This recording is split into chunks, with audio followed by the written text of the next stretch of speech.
What is up, everybody? Sean Tubbs here. I hope you're all doing well. Today we are checking out the 2Notes Audio Engineering Torpedo Captor X. There it is there. This is the newest offering from 2Notes Audio Engineering. It's a reactive load box. You can also have virtual cabinets in it. It's an attenuator, and it's also an IR loader. And you can see it's very compact, but this thing is feature laden. You can get, within the free software that comes with it, 32 different cabinets. There's 8 different mic models, as well as 8 different room models, or technically I guess you could call them reverb models. You can store up to, I believe, 128 presets in it. So if you're one of those crazy people that does that, and I know who you are. I might be that guy. No, I'm not. Actually, I'm like 4 presets, but you can really go nuts storing presets, loading your own IRs. The sky's pretty much the limit there. Let's just get right into the features. On the front of this guy, you have an output level, a voicing control. We'll get into that in the demo, as well as a space control. We'll look at that in the demo. You have a headphone out, so you can listen to just your amp via your headphones. There's an input level. That's adjusting, the input from your amplifier to the reactive load, high or low. And then you also have assignable presets, so up to 6 presets that you can choose from the front. So you could store your favorite 6 on the front and not have to access any software to get to those presets. Very cool. On the back, you've obviously got your power, 12-volt DC, and that does come with the unit. I'm really excited to see XLR outs. That's a big pet peeve for me. It's great to see that those are there, especially when you're going to travel and do live gigs. XLRs are a must, so it's nice to see that. You've got a ground lift. One thing I do need to mention is this can be run in stereo, but it can also be run in what's called dual mono mode. So you could have a different EQ if you wanted to, say, your in-ears as opposed to what's being sent to front of house. Or you could have your effects, like your reverb, on one side and be completely dry on the other side. So there's that. You do have a mini MIDI in. That's what all the kids seem to be using these days. And a mini USB for obviously accessing software and firmware and things like that. Now, in the case of the software, you can also use either an Android device or an iPhone along with a laptop. I used my iPad, and it was super easy to pair it via Bluetooth. Once it recognizes it, you just enter a couple of numbers from the serial number and you're good to go. Next to that USB out, you've got your speaker out. That's to go to your cabinet. The attenuator part is via this volume switch. So at full volume, they're calling that stadium level. So that means you're not touching it. In the middle is what they're calling club level. So that's going to be quite a bit softer. And then the low level is for bedroom levels. So you have a 3-position attenuator there. And then, of course, right next to that is your speaker in that runs 8 ohms, and I believe it's 100 watts max. So let's just get right into it and check out how it sounds. Okay, let's get into some sounds. I think what I'm going to do is just visit maybe a couple of the cabs that I designed for that opening song, and just go through some of the features that way, because otherwise this is going to get really, really long because there's a ton of features going on. Right now, I've got everything running, software's up, I am running in stereo. I do recommend that you wear either in-ears or over-ear headphones, or even listen on studio monitors to really get what's going on. But what I'm going to do is use the crunch preset that I came up with, and we'll go into presets, we'll select what's on the Torpedo, and we will go to what I called Friedman double track. Now, the reason I'm calling it that is for virtually that whole song I used my Friedman BE100 Deluxe. I did use my red plate for a track that was on the left. But what we're listening to right now is the plexi channel, the first channel. So it's just got a little bit of breakup, not a lot. I'm not going to go into super heavy tones. I want to focus more on just how the Captor X sounds. So right now, the cabinet we're using is the Brit Vint C. It's got vintage 30s in it. I tend to gravitate towards those. The mic selection is a Ribbon 121, like a Royer, and a Shure SM57 or DIN 57 on the other side.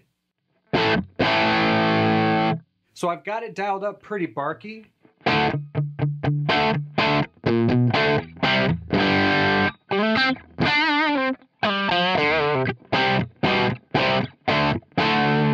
If you just want to hear like the Royer, I can mute the 57. So that's just the Royer, or you can hear just the 57. So I've got the 57 a little bit louder because I want some mid-bark. I didn't want a lot of low end for this track. Now obviously we can switch mics. You know, let's try, what's the bass 20 sound like? I'm not as into that. What about the other ribbon, the 160? That actually sounds pretty nice. There's a little more of a mid presence there over the 121. But you can pick whatever mic combinations you want, obviously. You can change the distance and the axis of these mics. So for instance, I can move the 57, I can move that away. Now we're hearing a little more room. And honestly, that sounds great. That might be a little too dark for a track, at least for me. But that sounds nice backed up. We can, you know, let me put that back, and let's put the cab to the front again. Oopsie. I can also change the axis of the 57. So if I put it dead straight, it's a lot brighter. I can take it off axis, and it softens up a little bit. I liked it about there. Now you can choose whichever mic you want and physically drag it around. I prefer to go this route just so I can kind of see where the controls were sitting, but that's to each his own. You can do either. Now what you're hearing along with this and the cabinet I chose is the enhancer. I'm going to shut that off.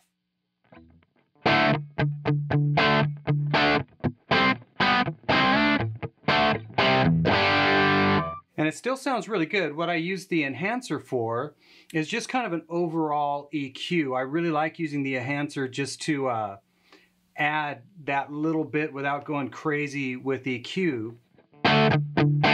So you can hear it's adding some thickness and maybe just a little bit of top end.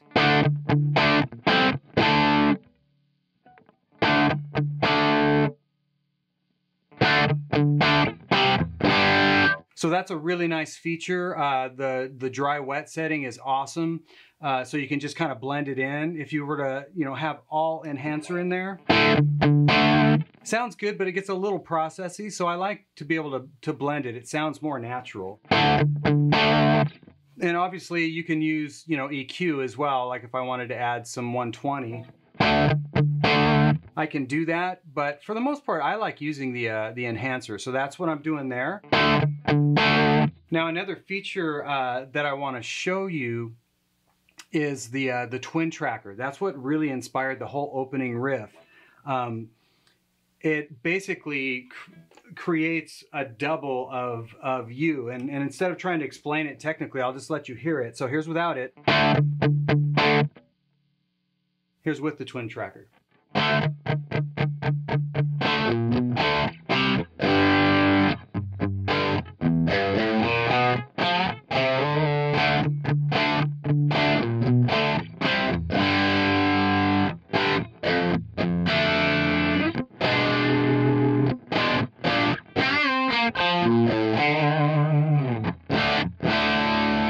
So that's what honestly inspired that whole song. It really sounds great. It doesn't sound like there's a phase issue. It's really well designed. As you can hear, it's pretty loose, like it's spread out. You can change the tightness. I have quite a bit going on there, but I did that on purpose so you guys could really hear what was going on. Just playing by myself outside of a track, I'd keep it a little bit tighter. Like that sounds really great.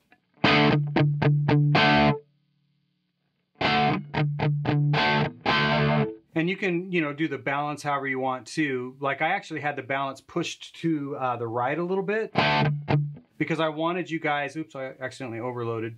When you see the red, that just means you push the software a little bit too hard. It might not actually be audible.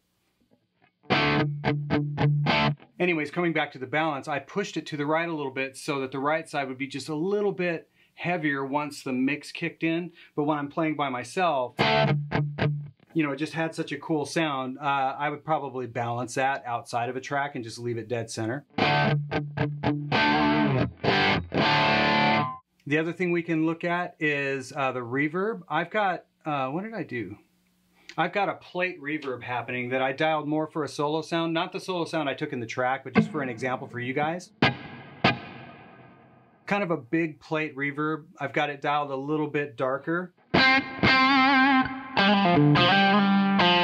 And I would use that to take a solo, like I can kick on something to push the amp a little harder.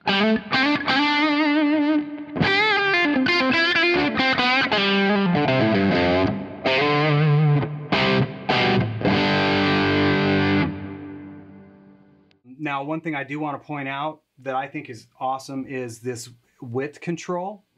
As I start changing that, now I can do that via the knob that's actually on the hardware, the space control. As I start turning that to the right, it's going to start spreading out the reverb. It's going to sound more stereo. Hear how much more stereo that is?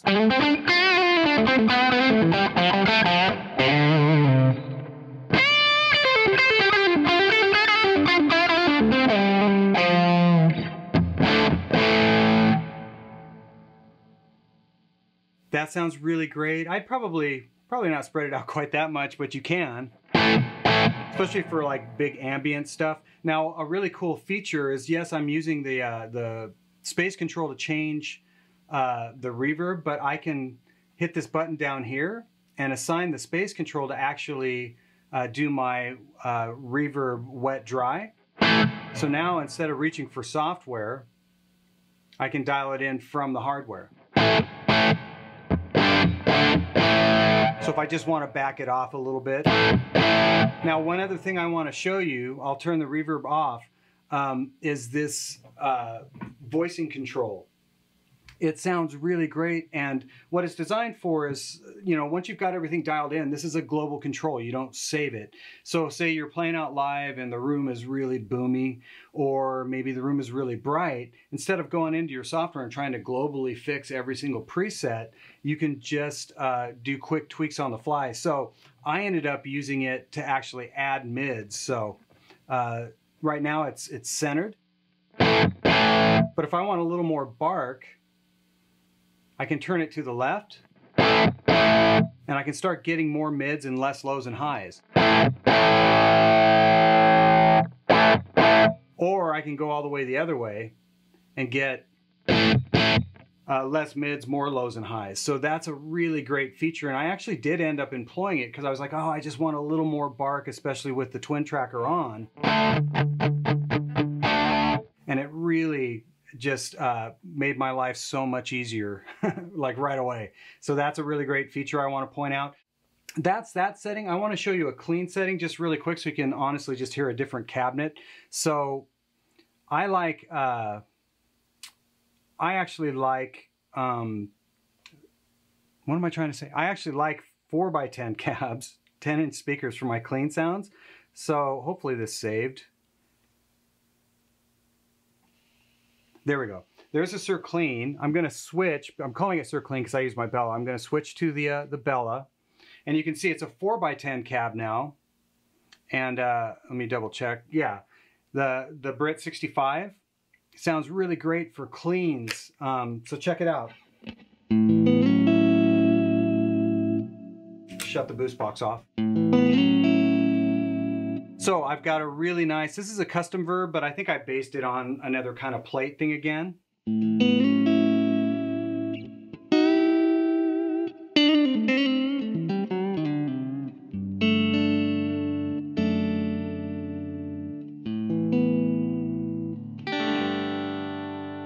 You know, and obviously I could choose a different cabinet.